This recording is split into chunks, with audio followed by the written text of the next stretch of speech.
ఈ సబ్సిడీ రుణాలకు సంబంధించి ఆంధ్రప్రదేశ్ ప్రభుత్వం ఎప్పుడైనా ఏదైనా తాజా అప్డేట్ ఇచ్చిందంటే వెంటనే మన పవన్ టాక్స్ తెలుగు ఛానల్ మీకు పూర్తి అప్డేట్ అయితే ఇస్తుందండి. ఇలాంటి అప్డేట్స్ మీరు ఎప్పటికప్పుడు ఈ ఛానల్ ద్వారా చూసి తెలుసుకుంటూ ఉండడం కోసం ఈ ఛానల్ని లైక్ చేసి సబ్స్క్రైబ్ చేసుకోండి. హాయ్ ఫ్రెండ్స్, 50% సబ్సిడీతో కూడిన రుణాలను ఇవ్వడం ద్వారా మైనారిటీ వర్గాలకు సంబంధించిన నిరుద్యోగ యువతీ యువకులను స్వయం ఉపాధి పొందే విధంగా ప్రోత్సహించడంలో భాగంగా కూటమి ప్రభుత్వం మైనారిటీ యువతకు ఈ సబ్సిడీ లోన్లను దరఖాస్తు చేసుకోండి అంటూ ఆహ్వానిస్తూ ఉందండి. ఈ ఏప్రిల్ 25వ తేదీ నుంచి మే 25వ తేదీ వరకు సంబంధిత ఎంపీడీఓ ఆఫీసులు, మున్సిపల్ అలాగే కార్పొరేషన్కి సంబంధించిన ఆఫీసుల్లో ఈ లోన్లకు దరఖాస్తు చేసుకోవాలని ప్రభుత్వం అయితే దరఖాస్తులను ఆహ్వానిస్తూ ఉంది.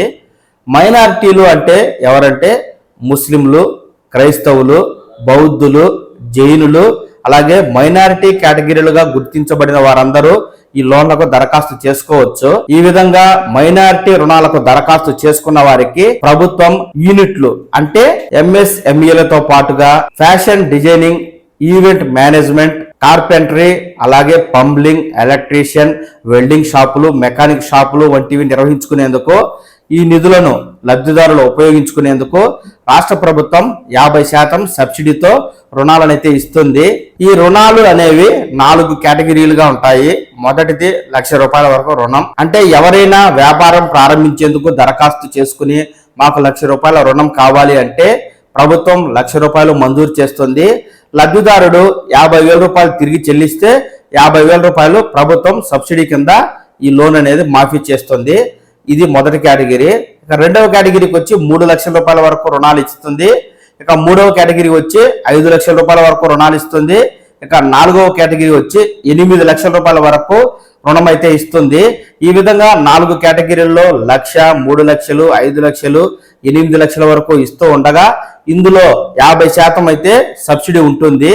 లబ్ధిదారుడు రుణం తీసుకున్న తర్వాత వ్యాపారాన్ని నిర్వహించుకుంటూ 2 ఏళ్ల పాటు ఈఎంఐ పద్ధతిలో మీ వంతు 50% అయితే లోన్ చెల్లించినట్లయితే చిట్ట చివరగా ప్రభుత్వం మిగిలిన 50% రుణాన్ని మాఫీ చేస్తుంది. ఇది లబ్ధిదారుడు ప్రతి నెల క్రమంగా ఈఎంఐలు చెల్లించే విధానాన్ని బట్టి 50% సబ్సిడీ అనేది వస్తుంది. అలా కాకుండా ఎప్పుడు పడితే అప్పుడు కొంత చెల్లించి ఈఎంఐలు సరిగా కట్టకుండా ఉండినట్లయితే 50% వచ్చే అవకాశం ఉండదు. ప్రతి నెల టెన్షన్గా ఈఎంఐలు చెల్లించుకుంటేనే 50% అయితే వస్తుంది. కాబట్టి ఈ విషయాన్ని దరఖాస్తుదారులు దృష్టిలో ఉంచుకుని మీరు రుణం పొందిన తరువాత క్రమం తప్పకుండా 2 ఏళ్ల పాటు కాలపరిమితి పెట్టుకుని ఈ మేరకు నెల ఈఎంఐలు చెల్లించినట్లయితే 8,00,000 రుణం తీసుకున్న వారికి 4,00,000 సబ్సిడీ వస్తుంది. అంటే 4,00,000 కడితే ప్రభుత్వం మరో ₹4,00,000 మాఫీ చేస్తుంది అనమాట. అలాగే 5,00,000 రుణం తీసుకున్న వారు కేవలం 2,50,000 కడితే సరిపోతుంది. మిగిలిన 2,50,000 మాఫీ అవుతాయి. అలాగే 3,00,000 తీసుకున్న వారికి 1,50,000 చెల్లించాలి, మిగిలిన 1,50,000 మాఫీ అవుతుంది.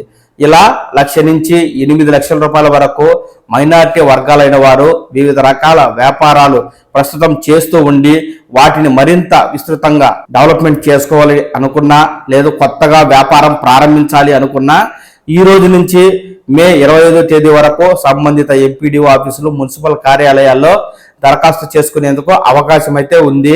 ఈ రుణానికి ఎవరు అర్హులు, ఎవరు అనర్హులు అనే విషయంపై ప్రభుత్వం ఇప్పటికే మార్గదర్శకాలను అయితే రూపొందించింది. కాబట్టి ఆ మార్గదర్శకాలు ఈ విధంగా ఉన్నాయి. లబ్ధిదారులు ఎంపిక చేసుకున్న యూనిట్ అంటే ఏదైనా ఒక వ్యాపారాన్ని సెలెక్ట్ చేసుకుని ఏర్పాటు అయ్యే మొత్తాన్ని మొదటగా బ్యాంకర్ విడుదల చేయాలని పేర్కొంది.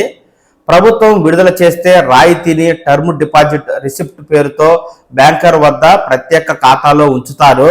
యూనిట్ ఏర్పాటు నుంచి ప్రతి 6 నెలలకు ఒకసారి జియో ట్యాగింగ్ చేస్తారు. థర్డ్ పార్టీతో 2 విడతలుగా తనిఖీ చేయించనున్నారు. యూనిట్ ఏర్పాటైన 2 ఏళ్లకు మైనారిటీ సంక్షేమ శాఖ అధికారులు ప్రత్యేక తనిఖీ నిర్వహిస్తారు. అప్పటికే లబ్ధిదారుడు బ్యాంకు నుంచి తీసుకున్న మొత్తానికి నెల వాయిదాలు సక్రమంగా చెల్లిస్తున్నారని నిర్ధారిస్తేనే రాయితీని అతని లోన్లో ఖాతాకి మళ్లిస్తారు. చూశారు కదా ఈ విధమైన మార్గదర్శకాలను.